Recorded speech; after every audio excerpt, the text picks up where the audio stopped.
देऊळगाव राजा येथील एसटी बसस्थानकावर मागील अनेक दिवसांपासून येणाऱ्या आणि जाणाऱ्या बसगाड्यांची ध्वनिक्षेपकाद्वारे अनाउन्समेंटद्वारे माहिती देणे बंद असल्याचं चित्र पाहायला मिळत आहे।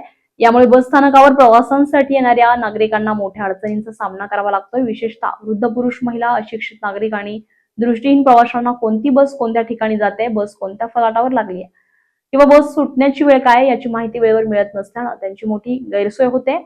अनेक वेळा प्रवाशांची बस चुकत असल्याच्या तक्रारी देखील पुढे येत आहेत। नागरिकांना सार्वजनिक सेवांविषयी माहिती मिळवण्याचा अधिकार आहे। भारतीय राज्यघटनेतील समानतेचा हक्क यानुसार सर्व प्रवाशांना समान सुविधा मिळणे अपेक्षित आहे। मात्र बस स्थानकावर अनाउन्समेंट सेवा बंद असल्यामुळे तिकीट काढलेल्या सर्व प्रवाशांना समान माहिती आणि सुविधा मिळत नसल्याची भावना नागरिकांमध्ये व्यक्त होते।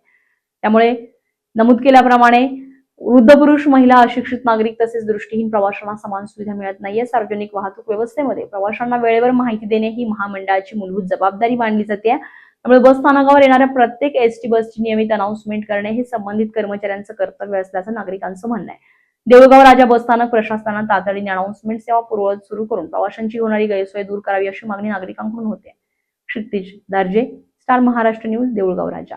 नवनवीन घडामोडी पाहण्यासाठी स्टार महाराष्ट्र न्यूजला सबस्क्राइब करा आणि ताज्या बातम्यांचे अपडेट मिळवण्यासाठी बेल आयकॉनला प्रेस करा आणि परिपूर्ण बातमीबरोबर रहा, इतरांपेक्षा एक पाऊल पुढे।